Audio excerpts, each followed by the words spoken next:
Alright guys, we're doing timing belt on this Xt6 as well as a serpentine belt. Got a couple bearings here that we're going to replace in the pulleys as well, since we can't get new pulleys anymore, but we're still going to put new bearings in them. Here's your part numbers for the bearings. Here's your part numbers for the belts. This is for the timing belts and a couple of the pulleys. Once I pull them off, I'll show you guys which ones they are. I'll get you guys a part number for the serpentine belt as well. Here it is. This is a Napa one. This is an old one. But I got a new one off of Rock Auto. Here's the new belt from Gates. There's the part number there. I always start by disconnecting my battery, whether it's an EA82 or an ER27. I just like to do that just for a peace of mind thing. I don't think there's anything that can arc, but I just like to do it as a safety thing. So start by doing that. We're going to start by loosening up our serpentine belt, getting that off, and then going from there. So the first thing for getting this belt off, there's a bolt here. This is a counter threaded bolt, so it's left hand thread. So you'll be screwing it this way, like you're tightening it on a normal bolt. Make sure you loosen this first, this nut right here. That's a 14, these are both 14 millimeters. If you loosen this first, then you won't break, unfortunately, because this is old. It snapped off this little end here. I'm not exactly sure how critical that is or what that's for, but we'll figure it out. I'm not too worried about it. So you can pop that out of the way and then get this belt off. Just as some proof, this Gates part number is correct. The belt does fit. It will tension properly. Here's your idler pulley once you get it off. This looks pretty good. This bearing, I'm probably just going to pop that cover off and re-lubricate it and maybe clean this pulley up a little bit. Take your dipstick out. There's two 10mm bolts right there. You can access them with a flex head. There's a wire zip tied to my dipstick that I'll have to cut. I might actually see where that runs and then maybe disconnect it. It connects down there with the spade terminal. So we'll just disconnect that and just throw this up out of the way. Alright, just disconnected that, threw that dipstick tube up and out of the way. We're going to start by removing this timing cover. We might have to remove our fan shroud, possibly our fan, maybe this upper hose. It looks pretty forgiving to access. There's two 10mm bolts right there and probably a couple that we can access from the bottom. Here's our view underneath. There's two 10mm bolts right there that you can clearly see. So we're going to remove those. There's also your plug for your fan right there. If you're going to remove that on the other side, same thing. Underneath here, it looks like the fan shroud bolts up with these 10 mils, so you can remove those. If you're going to remove your fans, we're probably going to end up doing that anyway once we get to pulling the crank pulley off. Also, one thing to note is on this other timing cover, there's your 10mm bolts right there. We need to take that one off. I'll take that one off after I get this side off. Here's your timing cover. Once you get it off, you can pull it out and then kind of play with it, and then you can get it off from down there if you don't want to remove more stuff. This is also a good way to inspect your belt and kind of see how worn it is maybe. This one looks like it might be okay, but we're going to change it anyway since I have the part and I don't want to mess with it. So anyways, there's some information there. We're now going to move over to this driver's side one. Same thing, just remove your 10mm bolts and go from there. It looks like there might be 4 or 5 on this one. Hopefully that little bolt down there isn't part of that cover. So then we'll have to remove our water pump pulley. But anyways, we'll cross that bridge when we get there. So, yeah. And these bolts, at least for me, I've just been breaking them loose and unscrewing them with my fingers. They're not on there super tight, so it makes it pretty easy to access and get them out. So just a little side note there. Just popped that driver's side cover off. This is what it looks like. Turns out there's only 3 bolts that you need to remove. So I'll set that aside and set the bolts aside and proceed from here. Obviously you can see kind of more of what's going on in here, inspecting your belts and everything else that you see there. Now, this is the tricky part and why a lot of people end up actually deleting their timing cover. Because when your timing cover is deleted, you don't have to pull a bunch of crap out like we're about to have to do. We're going to have to pull our water pump pulley off, I think, and our crank pulley. The crank pulley is kind of a pain to get off. I will show you guys a trick for that once we get there. In fact, we might just end up doing that now. I think we might end up having to remove our alternator bracket as well. I think I will let you guys know when we get to that point. The next step is we have to pull the crank pulley off. This is a pain, but I will show you guys some tricks that I have for that. So we're going to take this fan out, the left side fan. 4 10mm bolts, 2 on top, 2 on the bottom, and then that plug I showed you earlier. And I'll cut to when that's out. Disconnect this plug. There's a tab here, this right here. Get a flathead, just pry up on it, and gently pull it apart. It came apart pretty easy for me. Took these bolts out, so now our fan is loose and able to be extracted. Also, feel free to remove your fans to begin with to get more room. I have the tools so I can snake in there and do all this stuff without doing that. But to pull the crank pulley off, you'll have to pull at least the passenger side one anyway. We might pull the driver's side one out just to give us some room. Now we move on to the crank pulley. This is a 22mm bolt right here. For this step, this can get potentially dangerous. So the engine, this pulley spins this way, so it's spinning in a clockwise motion. What we're going to do is put our breaker bar with the socket on that bolt, and we're going to have it propped up against the ground, and we're going to bump the starter really quick. What that should do is bust that bolt loose enough for us to be able to extract it and loosen it out. For this, I recommend pulling your fuel injection fuse, you know, anything that prevents the engine from firing. You can disconnect your distributor. So there's a couple ways to do that. I will just demonstrate that right now since we're here. On your distributor here, we're looking at it. We need to find our coil wire, which I believe is right here. This middle one, we're just going to pop that off. We're going to pull this all the way out so there's no chance of this engine firing. From there, I'll show you what I do to get this set up on the crank so we can bump that starter and pop this loose. I pulled the passenger side fan so we have room to run our breaker bar. I'll show you how I get it set up now. There's 2 10mm right here and then 1 on the bottom for that passenger side fan. Now this is the sketchy part. Get your breaker bar set up like this. I got that engine mount right there to hold it. We're gonna just bump the starter really quick. I'll get this on film. In case something goes awry, then maybe it'll be funny, I don't know. Where's my key at? Hold on. Alright, so now we're going to bump the starter. Obviously make sure you're not in gear. And it's super quick. That's all we need. You heard that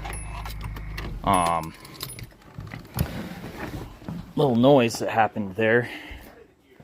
Super quick bump. Now look at that. We pop that loose.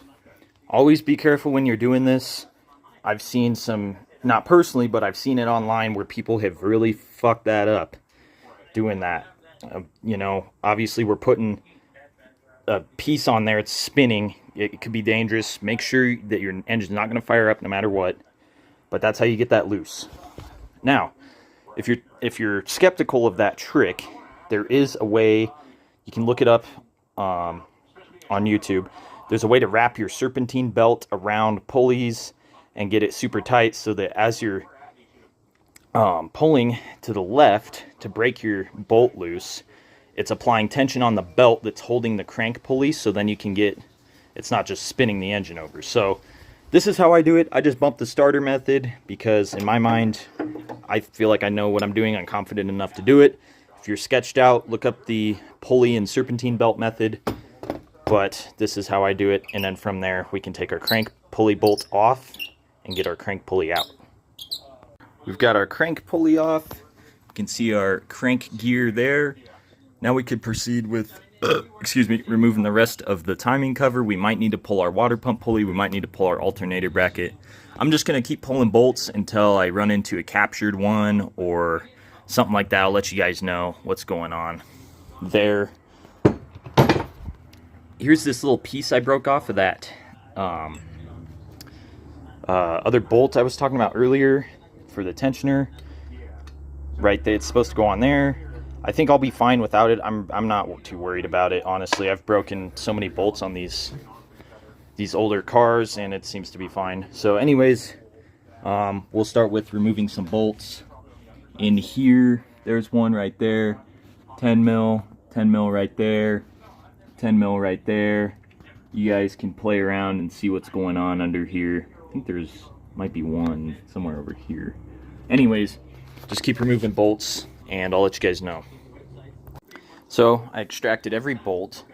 All these bolts are the same except for this one. This one goes in a specific spot. I don't exactly remember where. I think it's on the bottom somewhere. I'm not too worried about it. I'll get it figured out. But what was concerning is I had some coolant on my finger. I'm concerned there could be a leak under here once I pull this off. I did not need to pull my water pump pulley off. Actually, from the looks of it, I'm going to have to now. But, yeah, it looks like we got a minor leak going on there. I'm going to have to address that. See what's going on there. But now we need to pull this water pump pulley off. I'll show you guys how I do that. It's pretty simple. I recommend before you take your serpentine belt off, break these bolts loose. I didn't do that because I thought that I could pull it off without doing that. And maybe you could, I don't know, maybe you notch it out, I don't know. These timing covers aren't really that important, but anyways, I'm going to take this pulley off. I'll show you guys how I do that. So, this is similar to what I was talking about with the crank pulley, but get your old belt and wrap it around like that. Get it around your AC compressor, and then you'll be able to set it up to where it's nice and tight, and as you're applying pressure to loosen the bolt, it just only gets this belt tighter and seizes up that pulley more and more with the belt. So then you can bust all these bolts loose. Okay, I just got my pulley out. Here's the 4 bolts here for that. I'm going to set that aside so I don't mix those up with any other bolts. Make sure you're keeping somewhat good track of your bolts. I have been in these cups. Now with that water pump pulley off, you can pull your middle cover off, like so. Get it out. And now you can look and see what's going on in here. It looks like we got... oh, that's just a leaf. Got to inspect this water pump, see what's going on with that little leak.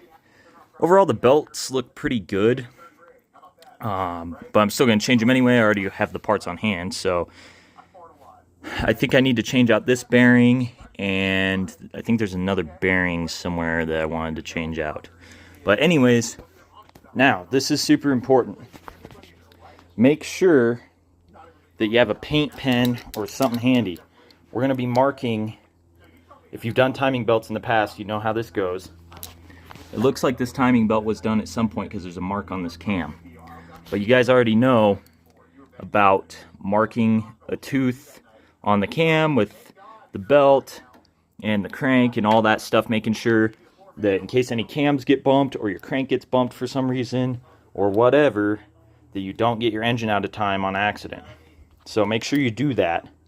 Because if you don't, you're going to have to try and find top dead center, line up your cam, possibly damage your engine if it's an interference engine. I don't think these are, but I'm not sure on that. Anyways, there's that. I'm going to go ahead and proceed with everything else and let you guys know kind of what's going on once I mark my belt and cams and stuff. Also, a quick note.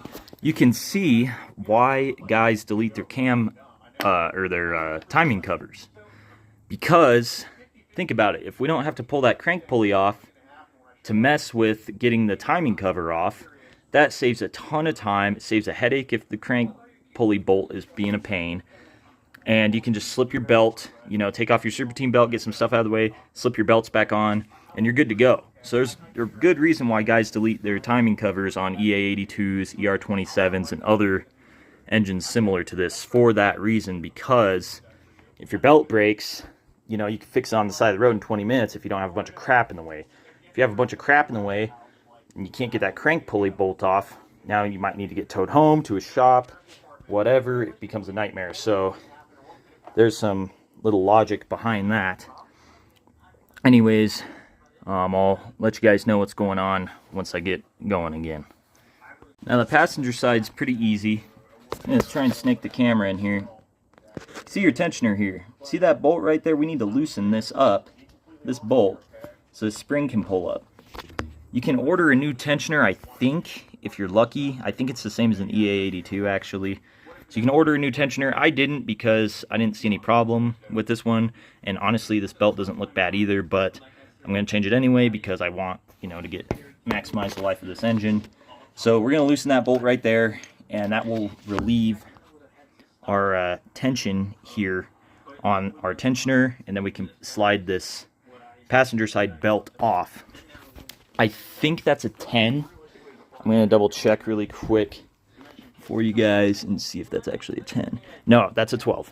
So it's 12 mil right there. So here's what we're going to do. Let's get our wrench on there and then just pop it loose a little bit. You don't need to take it out completely, just a little bit, so you can get some relief there on that. You might need to loosen up this other bolt as well, the pivot bolt for it right there, right back here. Go ahead and pop that loose a little bit too, just like so.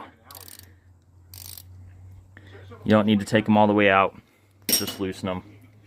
Now we can get our tensioner pushed down and get this off of here. In here you can see more of how that tensioner works. Got this belt off. I'm going to double check, make sure this is actually the correct belt for the passenger side. You'll know it's the passenger side belt because it's a little skinnier than the driver's side belt, you can see.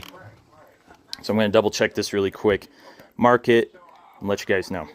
So a quick note, I got my belt marked up. These are 118 tooth belts. I just counted my teeth and then obviously did an alignment check by lining up the teeth and the marks that I made based on counting.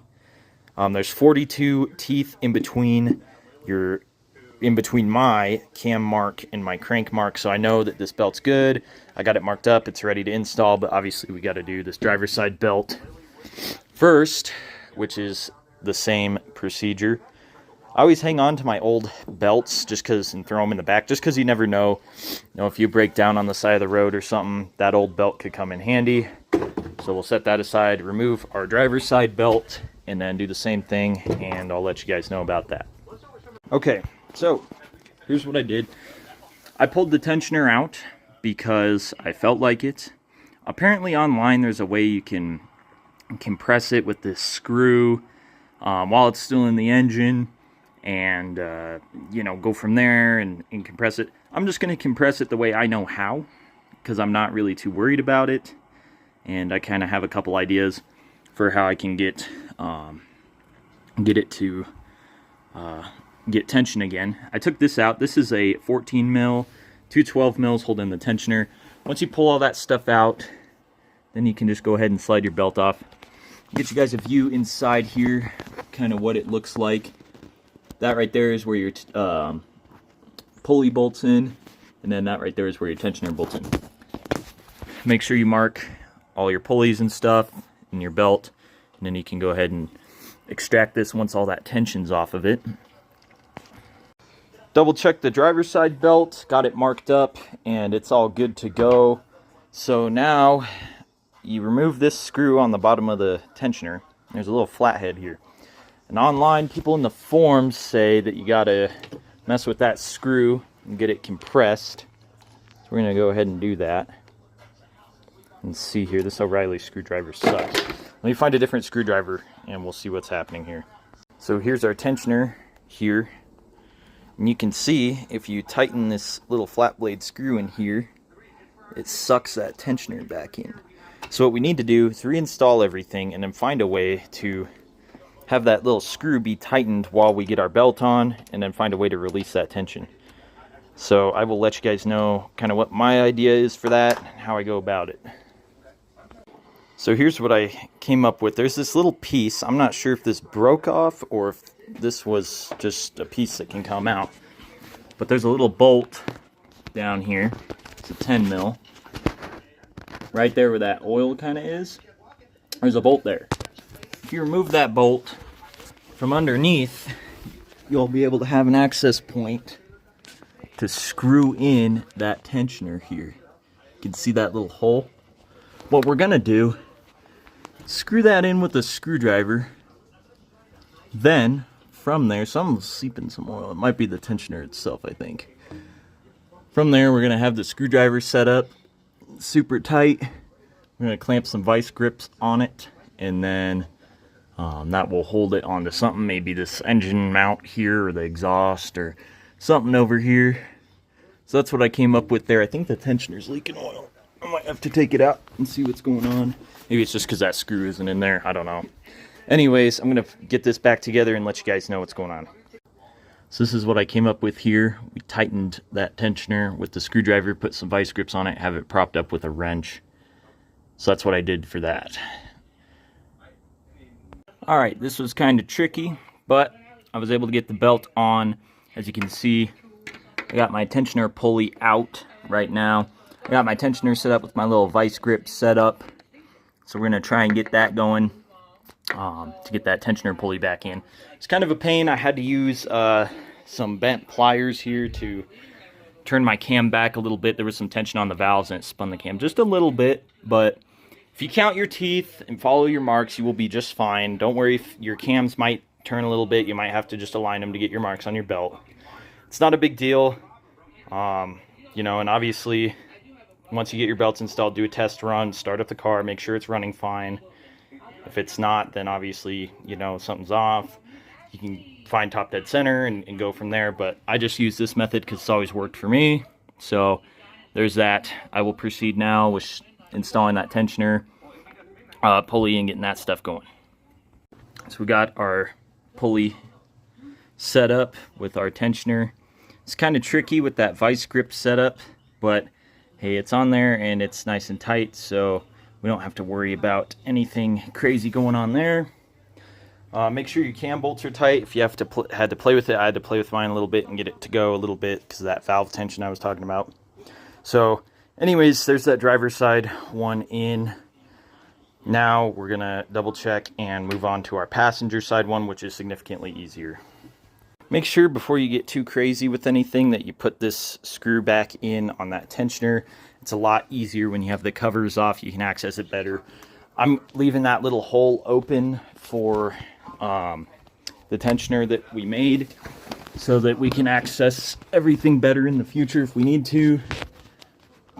Under here, you might be able to fit that screw up in there, but before you get too crazy, you can also get it up, sneak it up through here. So there you go. At this point, we have both of our belts on. I'm going to hook up the battery and start the engine and make sure that we're actually good and that nothing got hooked up the wrong way or something jumped time or anything crazy like that. I'm going to hook this stuff up here and go ahead and do that really quick.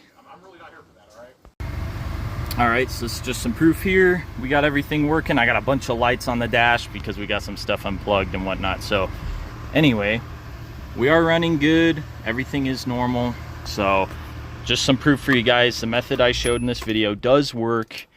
You just got to be careful, know what you're doing.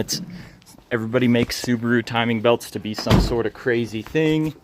They're really not. It's just an extra belt. Don't be intimidated. It may seem complicated, but it's not. It's just an extra belt. So just take your time, focus with it. Your engine will run fine as long as you follow the procedure. And if you get lost, there's plenty of help online on forums and guides and stuff to help you like that. You know, you can always fall back on your cam marks and your crank mark and get top dead center. It's not a big deal. You're going to be fine. Just take your time. So, I'm not going to film the reassembly of everything just because I don't think it's worth it. It's just simple bolt-on stuff and the, you know, serpentine belt and stuff like that. So I'm going to go ahead and end the video here. Make sure that, you know, you mark your bolts. Don't forget anything. And leave a like on the video if this helped you guys. I know a lot of people, there's information on forums, but seeing a visual helps as well. So hopefully this video helps you guys out if you got an Xt6 and need to change these timing belts. So anyways, leave a like, subscribe. There's going to be more content soon on Xt6 stuff and just general car stuff. So leave a like, subscribe, have a great day, and hopefully this helped you out.